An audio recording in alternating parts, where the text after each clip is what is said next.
안녕하십니까. 벌써 3월이 마지막입니다. 이제 4월, 5월 두 달이 지나고 나면 선거가 있는데요. 시간이 참 빨리 갑니다. 오늘 정치독해 한 3가지 정도 현안을 가지고 이야기해 보겠습니다.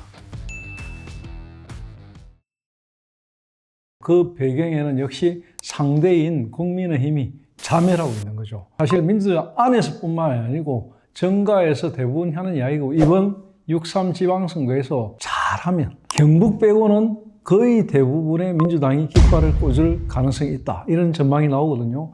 실제로 대구에서도 3월 30일 날 김부겸 전 총리가 대구시장 출마를 선언했거든요. 선언하면서 했던 말이 굉장히 의미심장합니다. 대구 시민들, 국민의힘을 버려야만 보수가 삽니다, 이렇게 주장을 했거든요. 그리고 놀랍게도 대구에서 지금 여론조사를 쭉 돌려보니까 김부겸 전 총리가 상당히 앞서간다는 이야기가 있습니다. 이 이야기는 뭐냐면 과거의 대구 어떤 분위기하고 많이 달라졌다. 이게 왜 그래 됐느냐. 장동혁 체제에서 지금 여러 가지 나오는 잡음, 특히 대구시장을 둘러싼 잡음. 국민의힘은 마치 대구에 깃발만 꽂으면 시장이 된다는 식으로 지금 이진숙 짜고 치는 고스톱으로 컷오프시켰다. 주호영 육선 의원을 배제시켰다.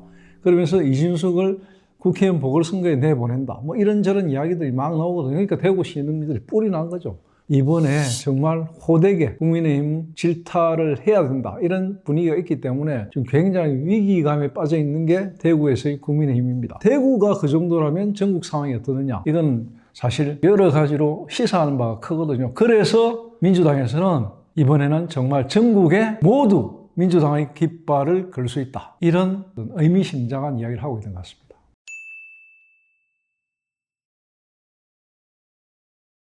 지금 이제 그런 이야기가 나와 있죠. 이게 이제 그 앞에 우리가 생각해 봐야 되는 게 바로 더불어민주당의 사법 관련 입법 폭주거든요. 이게 뭐냐면 사법 3법을 국회에서 처리를 했는데, 그 사법 3법의 핵심 내용이 뭐냐면 판사, 검사를 처벌하는 법 왜곡죄, 그리고 사실상 사심죄라고 할 수 있는 재판소원법, 마지막으로 대법원, 대법관을 정원하는 것, 26명으로 지금 정원하자, 이런 쪽이거든요.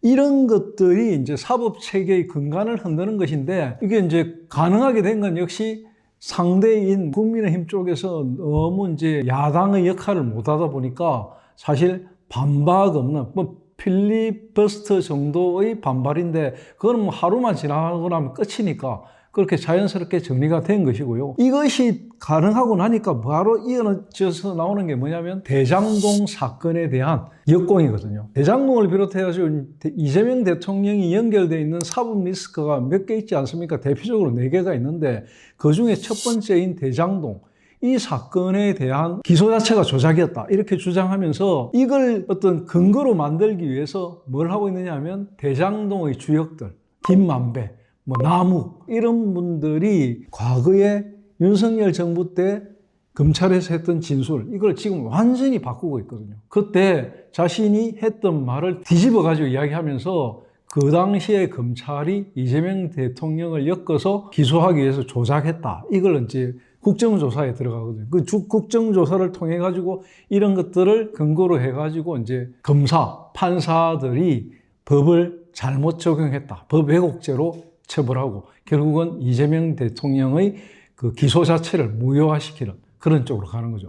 결국 이런 모든 과정들은 뭐냐면, 밖에서 볼 때는 그렇죠, 이재명 대통령의 사법 리스크를 굉장히 합법적인 방법으로 무력화시키는 하나의 절차다, 이렇게 보고 있는데, 지금 여론 자체가 반박하거나 저항하거나 하는 야당의 세력이 거의 지금 없다시피 하다 보니까 너무나 스무스하게 이런 부분들이 진행돼 가니까 이걸 받아들이는 국민들 입장에서는 또 옛날에 범인들이 그렇게 지금 이야기했던 것들이 다 입장을 바꾸고 있는 거 보니까 과거에 검사들, 이런 분들이 지금 이 사건을 굉장히 조작한 거 아닌가, 그리고 뭐 평양 거래설까지 이렇게 흘리면서 지금 이렇게 나오고 있으니까 이 굉장히 이제 이상한 방향으로 흘러가고 있거든요. 그러니까 이런 분위기를 제대로 짚어줄 수 있는 야당의 어떤 목소리가 완전히 실종돼 버렸다. 그래서 이 부분이 점점 더 이제 이재명 대통령의 사법 리스크 자체가 사라져가는 국면으로 흘러갈 수 있는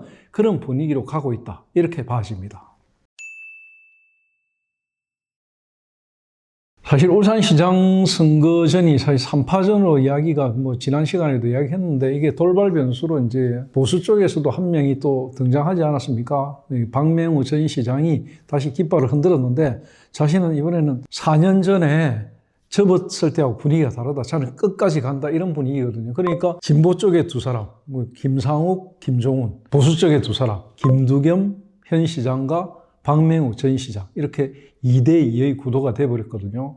근데 이게 사실은 참 미묘해요. 어떤 점에서 미묘하냐면 김상욱, 김종훈 이 부분도 굉장히 빠르게 단일화가 진행될 것 같지만은 이것도 만만찮아요. 왜냐하면 민주당이나 진보당이나 중앙당에서 이제 시도지사 후보들을 정하는 과정들이 그렇게 막 급박하게 팍팍팍팍 뭔가 이루어지지 않고 마찰이 있고 여러 가지 지금 말들이 많거든요. 그러다 보니까 이게 정해지려면 적어도 시간이 길게는 한 달, 빨라도 보름 이상 걸리기 때문에 그런 과정이 끝나야만 민주당 당에서 진보당과의 협상 과정을 통해서 단일화 과정이 이루어질 건데 지금 울산시당 차원에서 김상욱, 김종훈 두 후보가 앉아갖고 우리 어떻게 합시다 이렇게 할 수 있는 분위기가 아니거든요. 그러니까 진보 쪽의 단일화도 사실은 시간이 좀 걸릴 것 같고요. 또 야당, 보수 쪽의 단일화는 또 더 미묘하거든요. 이거는 과거 4년 전에처럼 박맹우 후보가 출마를 졌고 김두겸 시장 재선을 위해서 내가 나서겠습니다 이렇게 할 가능성이 지금 현재 보면 쉽지 않아요. 그러다 보니까 이게 이제 보수 쪽에서는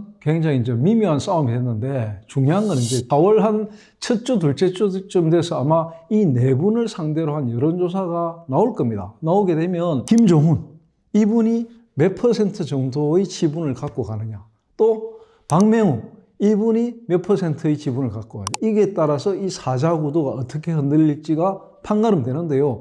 제가 짐작하는데 김종훈이나 박맹우 이 두 분이 적어도 10%의 어떤 자기의 지분을 갖고 간다. 이러면 이 상황이 굉장히 복잡해 보입니다. 어려워져요. 이분들이 한 자리 숫자, 그것도 미미하게 갖고 간다면 단일화는 굉장히 빠르게 진행되겠지만 10% 선에서 유지된다. 이러면 이제 여러 가지 문제가 복잡하기 때문에 그 10%를 만들기 위해서 김종훈, 박맹우 이 두 분은 지금 열심히 뭔가 자기들의 목소리를 내려고 할 겁니다. 그런데 반해서 이제 김상욱 그리고 김두겸 시장과 김상욱 의원은 현직이거든요. 의원직도 던지지 않았고 시장직도 던지지 않았거든요. 아마도 4월 한 달 내내 현직으로 갈 가능성이 많거든요. 그 현직 프리미엄을 통해서 자신들의 어떤 지지세를 어떻게 다져나가느냐. 이게 가장 큰 관전 포인트가 될 것입니다. 오늘 정치도캐 여기서 마치겠습니다. 감사합니다.